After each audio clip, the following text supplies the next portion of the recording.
नमस्कार, मैं हूं आपका दोस्त विजय विद्रोही। आप मुझसे जुड़ चुके हैं, इसके लिए आप सबका तहे दिल से शुक्रिया। अगले 8-10 मिनट आपसे जुड़े रहने की कोशिश करूंगा। तो राजस्थान में कांग्रेस के एक बड़े नेता, 3 बार मुख्यमंत्री रहे अशोक गहलोत ने गुगली फेंकी है।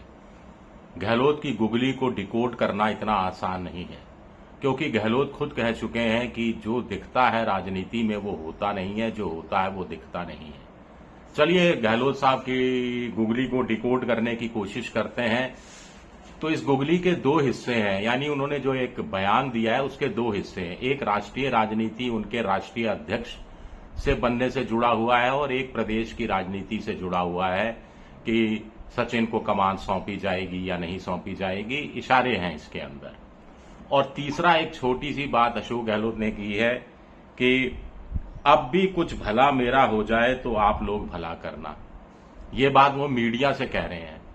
अब भी मतलब बहुत कुछ बुरा हो चुका है, अब भले की कोई संभावना बची नहीं है या बहुत कम बची है, या फिर गुगली का दूसरा हिस्सा है कि अशोक गहलोत विक्टिम कार्ड खेल रहे हैं। चलिए, ये डिकोड का इतना इंपॉर्टेंट हिस्सा नहीं है। सबसे बड़ा इंपॉर्टेंट हिस्सा है कि 25 सितंबर 2022 की बात हो रही है, जब अशोक गहलोत के अनुसार उनको सोनिया गांधी ने राष्ट्रीय अध्यक्ष बनाने के लिए तैयार किया था। मैं कांग्रेस प्रेसिडेंट बन रहा था, मैं अनपढ़ नहीं हूं। एक सुनियोजित षड्यंत्र के तहत ऐसे हालात बनाए गए कि बदनामी उनके हिस्से आई, असली खिलाड़ी बच निकले।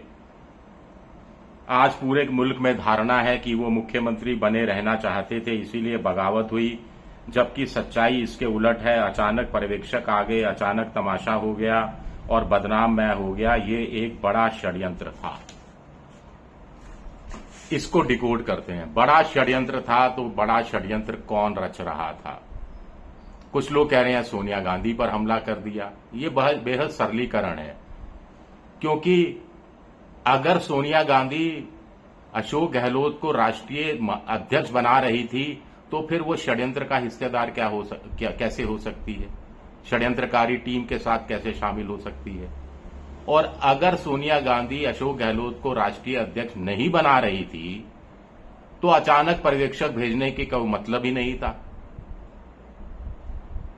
यानी अशोक गहलोत जो कह रहे हैं असली खिलाड़ी बच निकले, बदनामी उनके हिस्से आई और षड्यंत्र था, तो कहीं ये इशारा कांग्रेस का जो दिल्ली में डर्टी वर्क्स डिपार्टमेंट है, डर्टी ट्रिक डिपार्टमेंट है, उस तरफ तो नहीं है।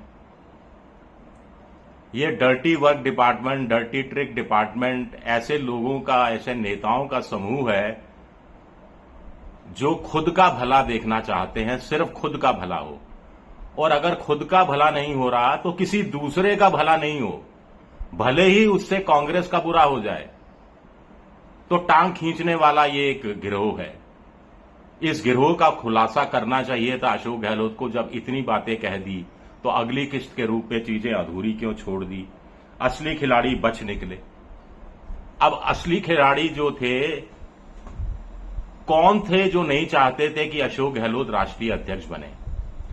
कौन थे जिन्होंने सोनिया गांधी को तैयार किया या आला कमान को तैयार किया, राहुल गांधी, प्रियंका गांधी को भी समझाया, मनाया कि अचानक से रातों रात 2 पर्यवेक्षक जयपुर भेज देने चाहिए, जो मल्लिकार्जुन खड़गे और अजय माकन को भेजा गया था। यह अपने आप में बड़ा सवाल उठता है। मैं फिर दोहरा दूं, जितना मैं डिकोड कर पाया हूं अशोक गहलोत के इस बयान को, उसमें कांग्रेस के dirty work department, dirty trick department को निशाने पर लिया गया है। और अशोक गहलोत को लग रहा है कि अब जब चीजें चर्निंग हो रही है, हो सकता है कि मल्लिकार्जुन खड़गे को, हो सकता है इंडिया पॉलिटिकल फ्रंट का कन्वीनर बना दिया जाए, संरक्षक बना दिया जाए। और बुढ़ापा भी है, शरीर भी साथ नहीं देता इतना, तो राष्ट्रीय अध्यक्ष के रूप में नए सिरे से किसी नेता की तलाश तो नहीं हो रही।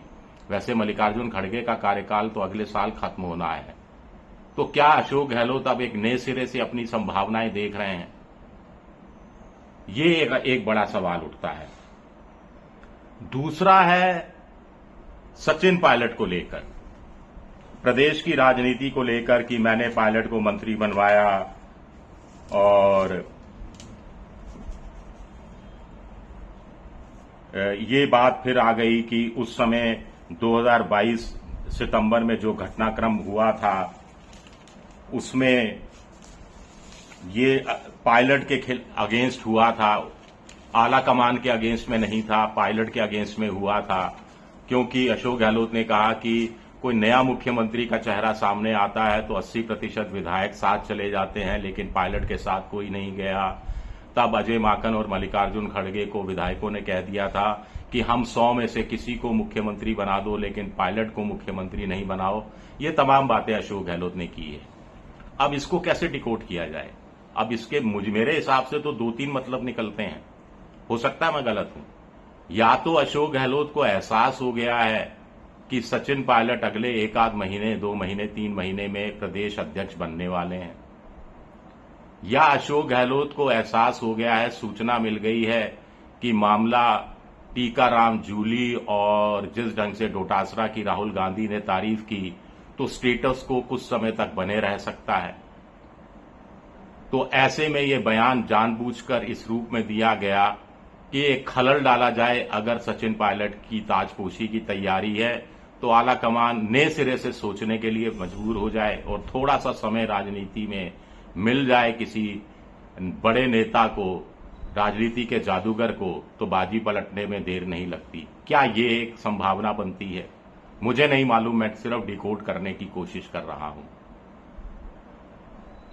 सचिन पायलट के लिए अशोक गहलोत अच्छे अच्छे शब्दों का भी कह रहे हैं। 6 महीने पहले तय हो गया था, कुछ नहीं बोलेंगे, एक दूसरे के खिलाफ बोलना बंद कर दिया था। वैभव की तरह 2-3 साल के बच्चे थे जब राजेश पायलट के साथ अशोक गहलोत राजनीति को आगे बढ़ा। तमाम चीजें वो कहते हुए नजर आ रहे हैं, लेकिन इसमें ये भी कहते नजर आ रहे हैं कि अगर सचिन पायलट ने गलती की तो उसे स्वीकार ले।